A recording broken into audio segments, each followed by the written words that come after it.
ಸಾವಿರಾರು ಕಲಾವಿದರಿಗೆ ತಮ್ಮ ಪ್ರತಿಭೆ ಪ್ರದರ್ಶಿಸಲು ವೇದಿಕೆ ಕಲ್ಪಿಸಿ ಯುವ ಮನಸ್ಸುಗಳಿಗೆ ಮನರಂಜನೆಯ ರಸದೌತಣ ನೀಡಿದ ಯುವ ಸಂಭ್ರಮಗೆ ಗುರುವಾರ ಅದ್ದೂರಿ ತೆರೆ ಬಿದ್ದಿದೆ. ಕೊನೆಯ ದಿನವೂ ಬಯಲು ರಂಗಮಂದಿರ ಪ್ರೇಕ್ಷಕರಿಂದ ಕಿಕ್ಕಿರಿದು ತುಂಬಿಕೊಂಡಿತ್ತು.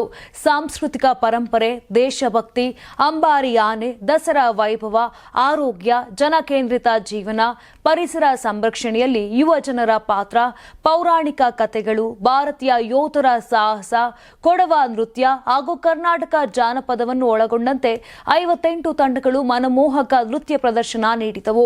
ವಿಶೇಷವಾಗಿ ಶ್ರೀರಂಗಪಟ್ಟಣದ ಡಿಪಾಲ್ ಕಾಲೇಜು ವಿದ್ಯಾರ್ಥಿಗಳು ತೋರಿಸಿದ ಅರ್ಜುನ ಆನೆ ಕುರಿತ ನೃತ್ಯ ರೂಪಕಕ್ಕೆ ಪ್ರೇಕ್ಷಕರು ಎದ್ದು ನಿಂತು ಗೌರವ ಸಲ್ಲಿಸಿದರು.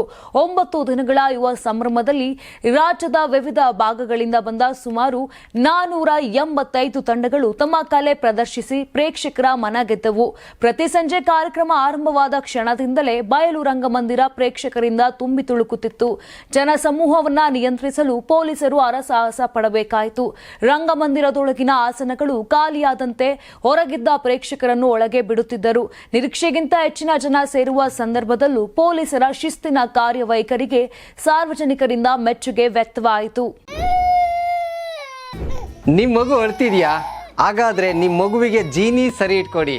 ಯಾಕಂದ್ರೆ ಜೀನಿ ಸರಿ ಇಟ್ಟು ನಿಮ್ಮ ಮಗುವಿಗೆ 100% ಸರಿಯಾದ ಆಹಾರ. ನಿಮ್ಮ ಮಗು ನೆಮ್ಮದಿಯಾಗಿ ನಿದ್ದೆ ಮಾಡಬೇಕಾ, ದಷ್ಟಪುಷ್ಟವಾಗಿ ಬೆಳಿಬೇಕಾ? ಹಾಗಾದ್ರೆ ಜೀನಿ ಸರಿ ಇಟ್ಟು ಕೊಡಿ. ಎಲ್ಲಾ ಮೆಡಿಕಲ್ ಶಾಪ್ಗಳು, ದಿನಸಿ ಅಂಗಡಿಗಳು, ಸೂಪರ್ ಮಾರ್ಕೆಟ್ಗಳಲ್ಲಿ ಲಭ್ಯ. ನಮ್ಮ ಕರ್ನಾಟಕ ರಾಜ್ಯದಲ್ಲಿ ಕಳೆದ ವರ್ಷದ ನೀಟ್ ಮತ್ತು ಐಐಟಿ ಜೆಇಇ ಪರೀಕ್ಷೆಯಲ್ಲಿ ಸಾವಿರಾರು ಉಚಿತ ಮೆಡಿಕಲ್ ಹಾಗೂ ಐಐಟಿ ಸೀಟ್ಗಳನ್ನು ನೀಡಿರುವ ನಮ್ಮ ಹೆಮ್ಮೆಯ ಎಕ್ಸೆಲ್ ಅಕಾಡೆಮಿಕ್ಸ್ ವಿದ್ಯಾಸಂಸ್ಥೆಯಾಗಿದೆ. 1 ವರ್ಷದ ಲಾಂಗ್ ಟರ್ಮ್ ನೀಟ್, ಸಿಇಟಿ ಮತ್ತು ಐಐಟಿ ಜೆಇಇ ದಾಖಲಾತಿ ಪ್ರಾರಂಭವಾಗಿದೆ. ಮೆಡಿಕಲ್ ಅಂದರೆ ಎಕ್ಸೆಲ್, ಎಕ್ಸೆಲ್ ಅಂದ್ರೆ ಮೆಡಿಕಲ್.